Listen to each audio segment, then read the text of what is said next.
Así es, solo Dios sabe por qué hace las cosas y también por qué no las hace. Entonces, como les decía la vez pasada, nuestra confianza debe estar en que Él, siendo un Dios de amor, de misericordia y de gran sabiduría, Él sabe por qué hace las cosas. Muy bien, el título del estudio de hoy es La batalla del gran día del juicio de Dios. Yo desconfiaría de aquel que pregona la paz, a menos que realmente compruebe que es un pacificador y que no es un hipócrita o un engañador. La guerra y la violencia corre por las venas del hombre, quien por naturaleza no desea la paz, sino todo lo contrario. Vivimos en un mundo en conflicto, donde cada día las noticias hablan de la guerra que ya pasó, de la que se está dando o que posiblemente habrá. Según el Instituto Internacional de Estocolmo para la Investigación de la Paz, el CIPRI, cada año los gobiernos del mundo gastan millones de dólares en armamento. En 2020, a pesar de la pandemia, el gasto militar mundial fue de casi 2.000 millones de dólares. ¿Tú sabes lo que se podría hacer con ese dinero?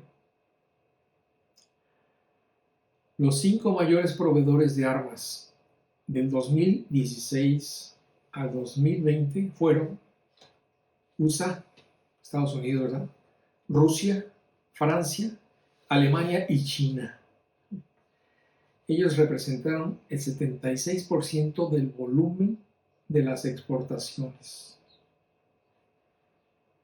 A inicios del 2021, Estados Unidos, Rusia, Reino Unido, Francia, China, India, Pakistán, Israel y Corea del Norte poseían aproximadamente 13.080 armas nucleares. 13.080 armas nucleares, de las cuales 3.825 estaban desplegadas con fuerzas operativas, es decir, que están listas para usarse. Unas 2.000 de estas armas se mantienen en estado de alerta operativa alta. Esto es tremendo. Si tú tienes curiosidad, más curiosidad por todos estos datos, te invito para que entres a la página del CIPRI, donde te dan todos los datos habidos y por haber acerca de la guerra y de las armas. Bueno, la mayoría piensa que si no se pudieran arreglar los problemas de hoy, tarde o temprano llegaremos a una tercera guerra mundial, al famoso Armagedón, del que incluso ha habido libros y películas de Hollywood, ¿verdad? Y dicen que si llegáramos a una tercera guerra mundial, sin duda sería la última. Porque con este armamento que andamos cargando, se podría desaparecer el planeta varias veces sin problema. Sin embargo, la Biblia dice que el hombre no se va a destruir a sí mismo en una guerra, sino que Dios lo va a destruir. El armamento que se maneja hoy cuenta con ojivas nucleares, como ya vimos, ¿verdad? Pero además tiene armamento biológico, químico, robótico, cibernético, Ahora, el día anterior o el viernes, no me acuerdo, Rusia envió uno de sus misiles hipersónicos que viajan a más de 5 veces la velocidad de la luz y que son indetectables por los radares. Existe una variedad infinita de bombas, ¿verdad? Y también muchas cosas más que seguramente desconocemos y que las grandes potencias guardan celosamente como sus grandes secretos de guerra. Si ponemos la vista en el siglo XX, veremos que este se destacó por un increíble avance en tecnología, en ciencia, en medicina, robótica, etc. Pero también en un desarrollo descontrolado de nuevas armas de guerra. Además, que este siglo ha quedado registrado como el siglo donde más guerras hubo. Se calcula que la Primera Guerra Mundial, del 14 al 18, dejó de 14 a 16 millones de muertos. Y uno hubiera pensado que después de tanto sufrimiento y de tantas pérdidas, tanto en lo material como en lo humano, la gente habría aprendido la lección y que todos lucharían por conservar la paz. Pero a pesar de los esfuerzos institucionales y personales, 20 años después estalló la Segunda Guerra Mundial, que cobró la vida de entre 70 a 83 millones de personas. O sea, decirlo es fácil, pero si tomas en cuenta que fue una guerra que duró nada más del 39 al 45, 6 años, esta es una cifra absolutamente escandalosa. ¿Qué es lo que mueve al hombre a la guerra? El motor de las guerras se encuentra en el corazón humano. Es aquí donde surge todo, ¿verdad? Y se manifiesta exteriormente con violencia. Cada persona que se enoja contra otra, que alza la voz, que ofende, que agrede verbalmente, que critica, que calumnia, etc., está llevando a cabo una guerra. Y si tú quieres de forma doméstica o personal, pero con los mismos ingredientes que cualquier guerra a gran escala. El apóstol Santiago lo explicó de esta forma en Santiago 4, versículos 1 y 2. Y él pregunta y dice: ¿de dónde vienen las guerras y los pleitos entre vosotros? ¿No es de vuestras pasiones las cuales combaten en vuestros miembros? ¿Codiciáis y no tenéis? ¿Matáis y ardéis de envidia y no podéis alcanzar? ¿Combatís y lucháis, pero no tenéis lo que deseáis porque no pedís? Las pasiones incontrolables, el deseo de tener lo que el otro tiene, la envidia y el deseo de poseer más de lo que Dios quiere para ti, el deseo de reclamar como tuyo algo y luchar por no perderlo, la incapacidad de alcanzar lo que tú crees merecer, te lleva a codiciar, a arder de envidia, como dice Santiago. Y esas pasiones, ya desatadas, te llevarán a matar a combatir, a luchar y tomar por la fuerza las cosas que tu corazón insaciable desea.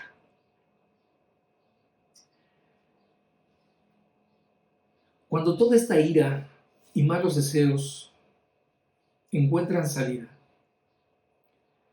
entonces los que te rodean comienzan a recibir tu odio. Y este odio detona también el del otro. Y así sucesivamente se van encendiendo las mechas hasta que todo termina en un caos, en una guerra. En una ocasión, un hombre dijo lo siguiente: ¿qué es lo malo que tiene el mundo? Y él mismo respondió: sinceramente, yo soy lo malo que tiene el mundo. El corazón del hombre está enfermo, no sirve, está mal. Necesita un corazón nuevo, porque si no lo cambia, su mismo corazón lo va a matar. Esta es la razón por la cual figuradamente Jesús quiere entrar al corazón humano, ¿verdad? Porque solamente Él lo puede cambiar. Jesús dijo: la paz les dejo, mi paz les doy. Yo no se las doy como el mundo la da. Jesús cambia el corazón de aquellos que reciben su paz. Solo Él puede hacer de un hombre violento un hombre de paz. Y solo Él puede ayudarte a controlar las pasiones que dominan tu alma. El gran problema es que el hombre rechaza tanto el diagnóstico divino como el remedio. En este punto, el hombre se pierde al tratar de buscar una solución por sí mismo, sin tomar en cuenta el consejo de Dios. Este divorcio, ¿verdad?, es el error más grande que el hombre ha cometido en lo individual y como especie. En realidad, le ha salido muy caro, porque vivir separado de Dios, del único ser que lo ama y del ser más poderoso y sabio que existe en el universo, ha obligado al hombre a voltearse hacia sí mismo. Un ser lleno de delitos y pasiones que combaten contra su alma todos los días. Los resultados de vivir lejos de Dios son evidentes.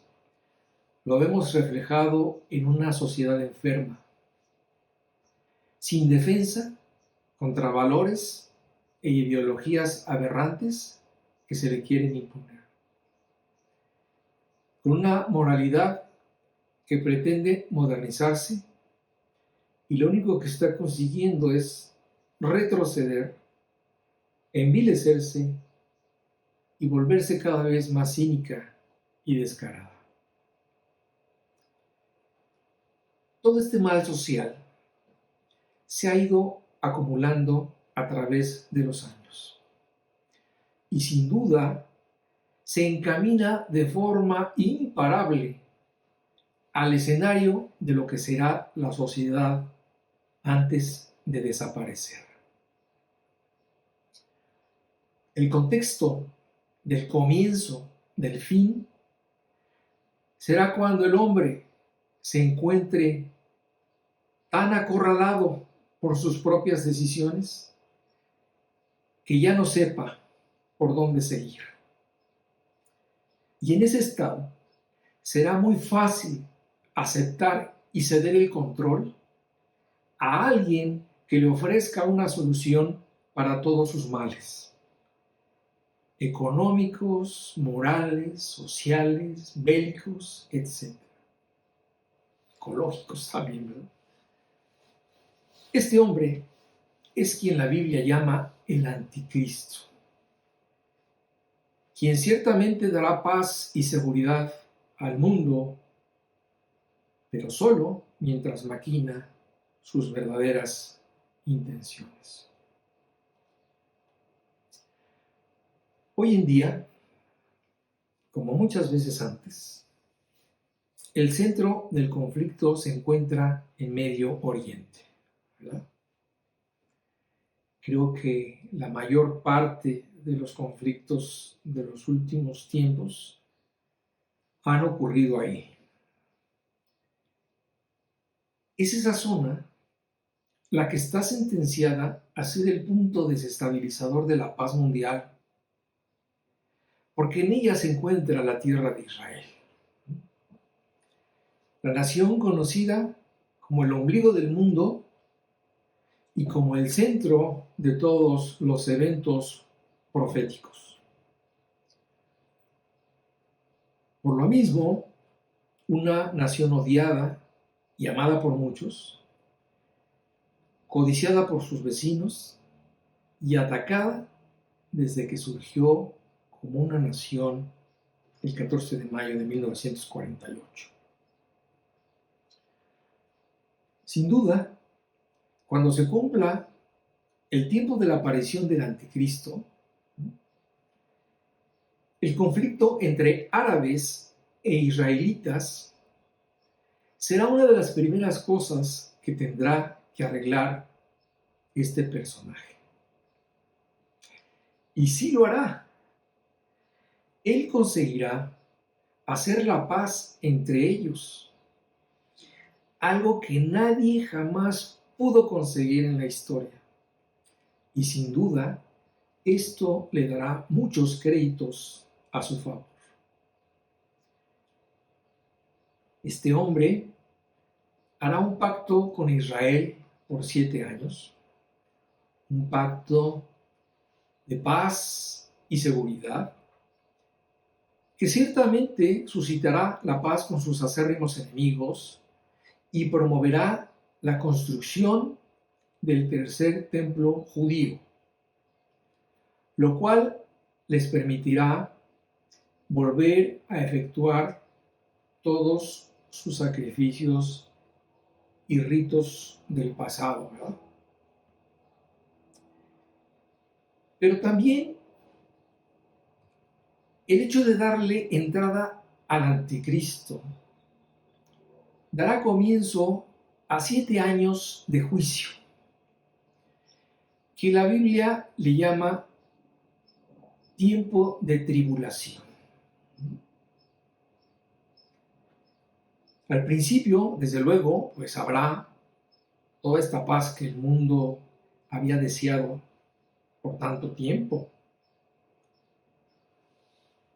Todo se dará en la mano, habrá prosperidad y estabilidad financiera como nunca se había visto, ¿no? Todo será armonía y paz, y la guerra parecerá cosa del pasado. Se establecerá un nuevo orden mundial, habrá una sola moneda, una misma religión y un solo líder mundial. Su dominio será total, tanto de las conciencias como de los actos de aquellos que decidan seguirlo. La gente estará muy contenta por todos los logros de su nuevo líder, tanto que la gente dirá de él: ¿quién como la bestia? ¿Y quién podrá luchar contra ella? Muchos israelitas, aún dispersos en ese tiempo, regresarán a su tierra animados por el pacto de paz que los judíos hicieron con el anticristo.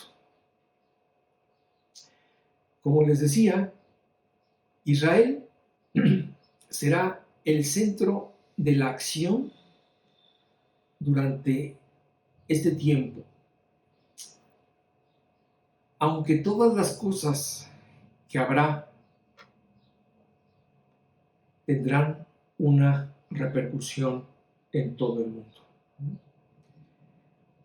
Israel será el centro de la acción, porque hemos de entender que esta nación fue escogida por Dios sobre todas las demás naciones de la tierra. Dios escogió a esta tierra, a estas personas, para hacer cosas muy importantes. Dice la Biblia en Romanos 3 que ellos prácticamente, que Dios depositó en ellos el hecho de que recibieran, guardaran y transmitieran la palabra de Dios. Lo cual, pues finalmente lo lograron, ¿verdad? Y podemos decir que si hoy nosotros tenemos una Biblia en nuestras manos es porque ellos hicieron un buen trabajo.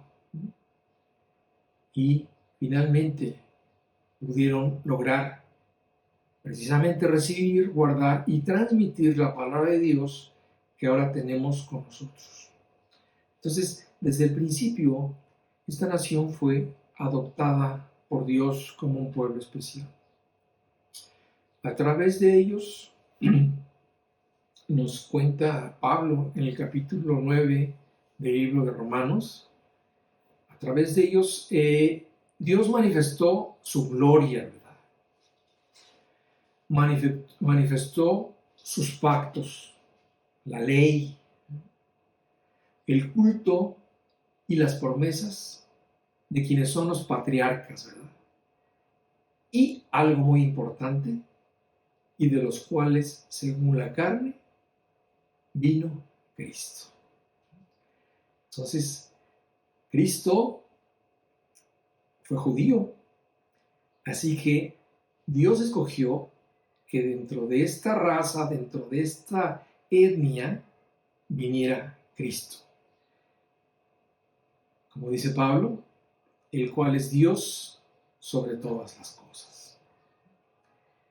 Entonces, este pueblo fue escogido expresamente para esto. Sin embargo, esto no quiere decir que el pueblo judío haya sido perfecto. A través de esa historia tuvieron muchas fallas, tuvieron muchos periodos de infidelidad, de apartarse de Dios. Sin embargo, los judíos fallaron en la prueba más importante a la cual fueron sometidos. Ellos rechazaron a su Mesías. Y de esta forma se autoexcluyeron de los planes de Dios por un momento. Es decir, nos dice Pablo también en el capítulo 11 de Romanos, ellos han sido excluidos en forma temporal debido a su ceguera y a su endurecimiento temporal. Fíjate cómo dice Romanos 11:25. Dice, porque no quiero, hermanos, que ignoréis este misterio, para que no seáis arrogantes en cuanto a vosotros mismos, que ha acontecido a Israel endurecimiento en parte, hasta que haya entrado la plenitud de los gentiles. Es decir, cuando este pueblo falló, en su lugar entramos nosotros, los gentiles. Acuérdate que gentiles, estos gentiles son todos aquellos que no sean judíos. Cuando este pueblo rechaza, en su lugar entramos nosotros los gentiles como el pueblo espiritual de Dios. Y a nosotros se nos encargó la predicación del Evangelio. Así surgió la iglesia. Y el pueblo de Israel se fue a la banca. Ahorita está ahí en la banca. Pero esto será, como leí en este versículo, será hasta que alcancemos nuestra plenitud, hasta que los gentiles alcancen nuestra plenitud. ¿Qué quiere decir esto? Que hasta que el cuerpo de Cristo esté completo, hasta que se convierta el último de todos aquellos que deben convertirse, y entonces la iglesia será trasladada al cielo por medio del arrebatamiento de Cristo Jesús. Cuando esto suceda y que la iglesia sea llevada al cielo, entonces el pueblo de Israel volverá a tomar su lugar y así se cumplirá sobre ellos todas las promesas y los pactos que Dios hizo con Abraham, Jacob, ¿verdad?, con todos los patriarcas. Y se cumplirá también lo que Dios prometió, porque Él dijo que irrevocables son los dones y el llamamiento de Dios. Entonces, esta es parte del carácter de Dios. Cuando Él dice que se va a hacer algo, se va a hacer. Cuando Él pacta algo, se cumple el pacto. Cuando Él da una promesa, se cumple la promesa. Claro, hoy en día, Dios está salvando a los judíos. Afortunadamente, hoy existe un movimiento mesiánico entre ellos que ha permitido que muchos judíos reconozcan en Jesucristo al Mesías que han estado esperando. Entonces, esto lo está haciendo Dios hoy en día. Está salvando a judíos y a no judíos de la misma manera, ¿no? Pero al final de los tiempos, Dios hará muchas cosas más para preparar a su pueblo para recibir a su Mesías. Para esto, Dios usará a gente de su mismo pueblo, ¿verdad?, para que les predique el Evangelio de Jesucristo durante este periodo de tribulación.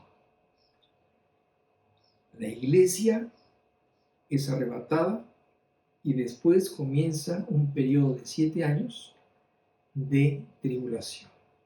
Y en la última parte de estos 7 años, los últimos 3 años y medio, la Biblia le llama a este último periodo la gran tribulación. Bueno, finalmente, durante este tiempo, Dios mandará predicadores judíos, mandará 2 testigos que tendrán grandes poderes, mandará 144,000 judíos. Dios escogerá a 12,000 de cada tribu, 12,000 por 12 son 144,000.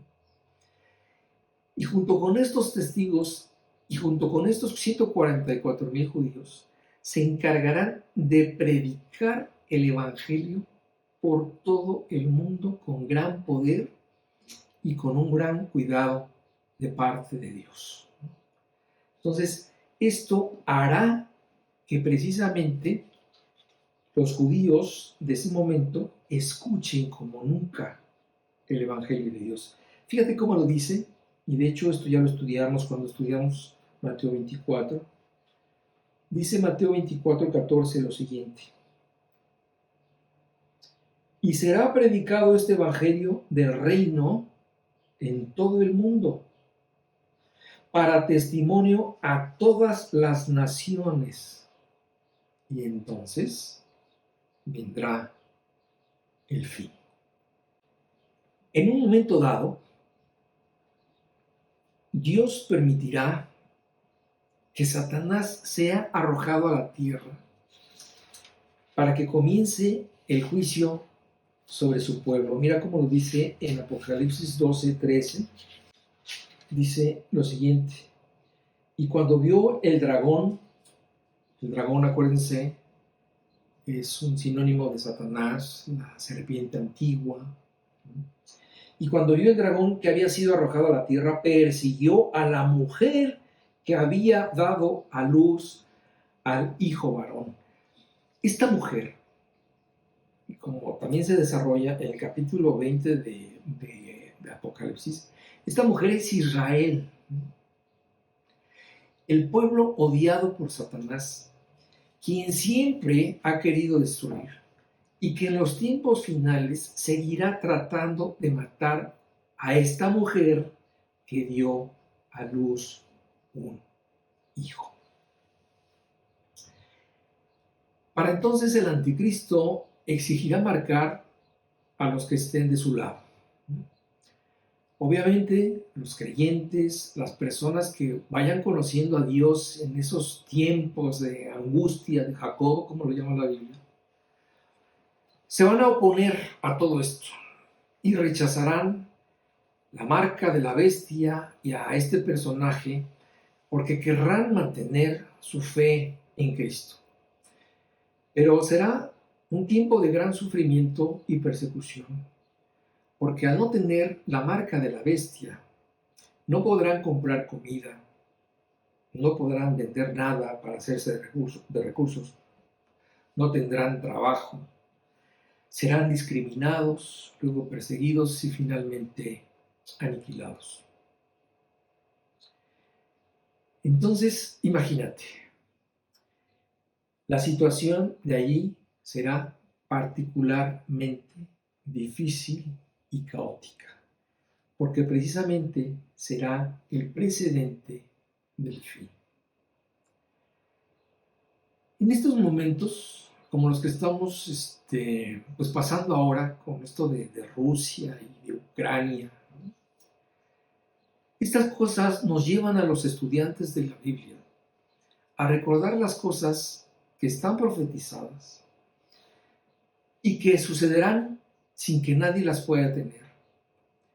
Pues porque son decretos divinos que están escritos respecto a cómo terminará todo en la tierra. Claro, esto no quiere decir que en el ínter, ¿verdad?, de lo que está pasando hoy y de lo que sucederá al final, no quiere decir que en el ínter no vayan a ocurrir eventos bélicos. De hecho, es de esperarse que así sea. No olvides que esta será la situación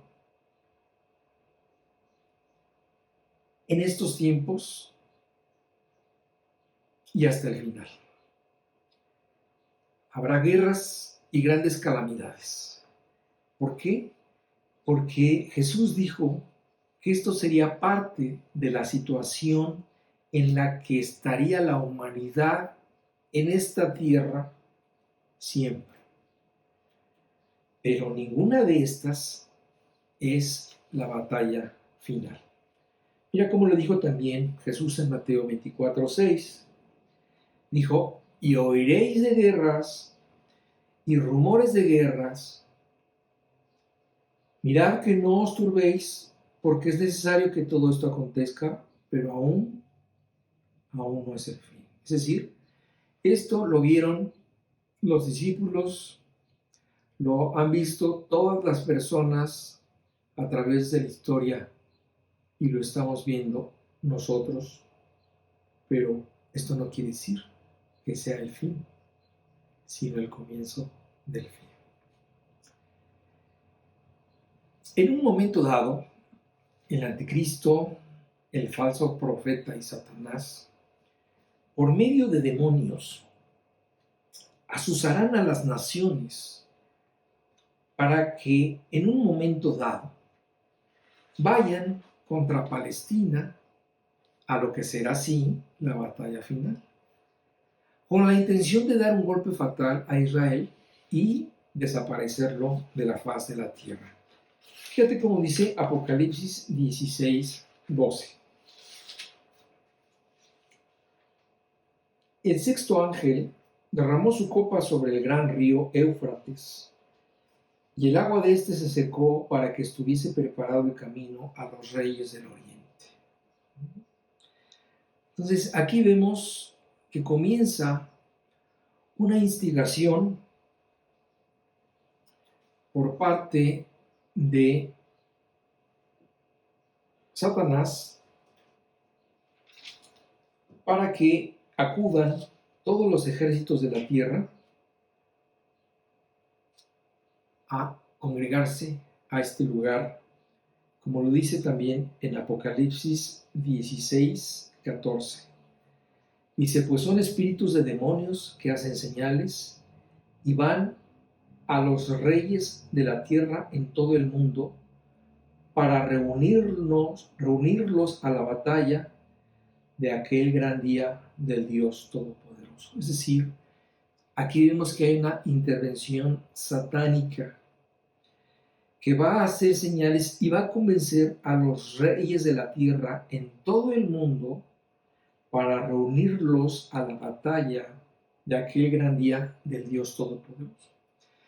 Por eso Lucas, en el capítulo 21, del 20 al 22, dijo, cuando veas a Jerusalén rodeada de ejércitos, sabe entonces que su destrucción ha llegado. Y dice, y da un consejo a los locales, a los que estén en ese momento en Israel. Les dice, entonces los que estén en Judea, huyan a los montes, y los que en medio de ella váyanse, y los que estén en los campos no entren en ella, porque estos son días de retribución para que se cumplan todas las cosas que están escritas. Entonces, todo esto dará origen a la gran batalla del Dios Todopoderoso, la cual aparentemente no será una sola guerra, ni durará un solo día, sino que serán varias guerras y de duración no conocida. El punto de reunión será precisamente este famoso Armagedón, que es un lugar. Esta palabra viene de la palabra hebrea Har Megiddo, que quiere decir el monte del Megiddo. Entonces, con este dato, nosotros podemos localizar perfectamente dónde se encuentra este sitio. Está más o menos a 100 kilómetros al norte de Jerusalén. Con esta incitación de Satanás a través de señales, hará que se congreguen los ejércitos del mundo en Jerusalén. En este momento, el mundo estará representado o dividido en 4 grandes fuerzas, confederaciones o alianzas que acudirán puntualmente a esta batalla. La primera en moverse en contra de Israel será la Confederación del Sur, que está compuesta por todas las potencias que viven en el norte de África. Después lo seguirá la Confederación del Norte, conformada por Rusia, en alianza con Irán, Etiopía, Libia, Alemania y Turquía. Esta incursión llevará también consigo la intención de despojar sus bienes y recursos naturales a Israel. Para entonces, como el anticristo habrá roto su pacto con Israel, entonces él decidirá ocupar la Tierra Santa con una coalición formada por 10 naciones. Suspenderá el culto en el templo y profanará el templo de Jerusalén y se proclamará como el único Dios verdadero a quien todos deben adorar. Fíjate cómo dice 2 de Tesalonicenses 2:4. Está hablando del anticristo y dice, el cual se opone y se levanta contra todo lo que se llama Dios o es objeto de culto, tanto que se sienta en el templo de Dios como Dios, haciéndose pasar por Dios. Entonces, en este momento, el anticristo revela sus verdaderas intenciones, ¿verdad? se va al templo que ya habrá estado construido, se mete al lugar santísimo, hace lo que la Biblia le llama la abominación que causa desolación entre todo el pueblo judío, ¿verdad? Se proclama como el único Dios verdadero a quien todos deben adorar. Después de esto, los reyes del Oriente, que están conformados por todos los pueblos asiáticos que están más allá del río Éufrates, cruzarán en seco por este río para ir a la batalla y desafiar al anticristo. Ahora, esto que te estoy diciendo, te lo estoy diciendo así, en forma muy desglosada, muy básica. Todo esto está desarrollado en el libro de Ezequiel, en el libro de Zacarías, en el Apocalipsis. Lo más difícil de todo esto es que todos estos nombres que ahorita te traduje, ¿verdad? Allá están con los nombres que tenían en la antigüedad, como pues Ros, Persia, Togarma, Gomer, Cus, Fut. Yo te los estoy traduciendo para que sepas actualmente cómo se llama. Pero esto es mucho más complicado y elaborado. Ahora, lo importante es que te des cuenta que todos estos países que intervendrán en esta guerra final, hoy en día se están convirtiendo en peces gordos. Se están armando hasta los dientes. Están creciendo muy rápido y están escalando a grandes pasos en lo político, en lo económico y en lo social. El objetivo primario de esta invasión será la destrucción de Israel. Pero al ver al Mesías, porque en ese momento Jesús regresará, terminarán peleándose entre las naciones. Y entonces Dios intervendrá para destruirlos y defender a Israel por su arrepentimiento. Todo el capítulo 19 habla de esto, pero mira, yo te voy a leer el versículo 15, donde habla del punto culminante de este hecho. Dice, habla de Jesucristo bajando en las nubes, ¿verdad? Y dice, y de su boca sale una espada aguda para herir con ella a las naciones, y él las regirá con vara de hierro, y él pisa el lagar del vino del furor y de la ira del Dios Todopoderoso. Las grandes potencias y los últimos reyes de la tierra serán destruidos por las mismas razones por las que han sido destruidos sus predecesores, ¿verdad? Codiciosos, envidiosos, por no quererse doblegar ante Dios y sus secretos. Finalmente, el orgullo y la soberbia del hombre es la que estará castigando Dios, Jesucristo mismo, en su regreso. Entonces, esta será la batalla de las batallas. Será la última oportunidad que Dios le dará a su pueblo. La Biblia nos dice que en ese tiempo los judíos se convertirán al ver al Señor Jesucristo venir con todos sus santos. Y todos estos judíos se convertirán en el remanente fiel de Israel. Fíjate cómo dice Romanos 11, 26 y 27. Y luego todo Israel será salvo, como está escrito. Vendrá de Sión el libertador, Jesucristo, ¿verdad? Que apartará de Jacob la impiedad. Y este será mi pacto con ellos, cuando yo quite sus pecados. Entonces, las personas que verán, las personas que estén en esos momentos, ¿verdad? Obviamente van a ver cosas terribles, ¿verdad? Pero también será increíble ver cómo aquellos que durante siglos fueron ciegos, los judíos, verán a Jesús de Nazaret venir y lo reconocerán como su Mesías. Y en ese momento, el velo de sus ojos se les caerá y serán salvos todos aquellos que respondan a este último llamado. Y de esta forma podrán entrar al reino del Mesías y disfrutar del cumplimiento de los pactos que Dios hizo con ellos.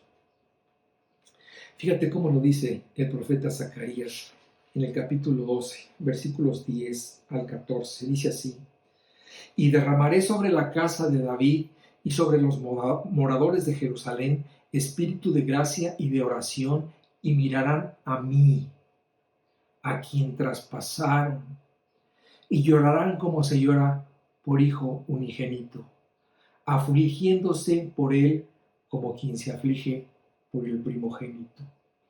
En aquel día habrá llanto en Jerusalén como el llanto de Adadrimón en el valle del Megiddo, y la tierra lamentará, cada linaje aparte, los descendientes de la casa de David por sí, y sus mujeres por sí, los descendientes de la casa de Natán por sí, y sus mujeres por sí, y los descendientes de la casa de Leví, y sus mujeres por sí, y los descendientes de Simeí por sí, y sus mujeres por sí, todos los otros linajes, cada uno por sí, y sus mujeres por sí. Será un evento increíble, enfocándome especialmente desde el punto de vista de los judíos, ¿verdad? Por esta razón, todas las personas que dicen que estamos a punto de entrar en el Armagedón se equivocan, ¿verdad? Porque esta guerra se llevará al cabo al final de los tiempos, en la segunda parte de la tribulación, lo que Biblia le llama la gran tribulación. Ya cuando la iglesia haya sido trasladada al cielo. Esto implica que los creyentes no la verán, no estaremos ahí. Como conclusión te diré que el hecho de que Dios nos permita saber esto, tanto las cosas que ya pasaron como las cosas que sucederán en el futuro, nos debe de llevar a varias conclusiones. Que Dios está por encima de todo y de todos, incluyendo reyes, imperios, naciones, riquezas y sobre todo aquello que represente algún poder que quiera desafiar a Dios, que se rebele en contra de Él y que pretenda estar por encima de Él. Que los decretos de Dios son inalterables, no cambian. Todo lo que Él ha dicho se cumplirá cabalmente. Y también el hecho de saber que estamos del lado de un Dios todopoderoso, que nos ha recibido en sus brazos, que nos ha hecho sus hijos y herederos y nos ha hecho partícipes de sus planes. Todo esto nos debe de llevar a seguir confiando en Él y a poner nuestras vidas en sus manos con fe y sin reservas hasta el día que Él regrese otra vez. Hermanos, que Dios los bendiga. Maranatha.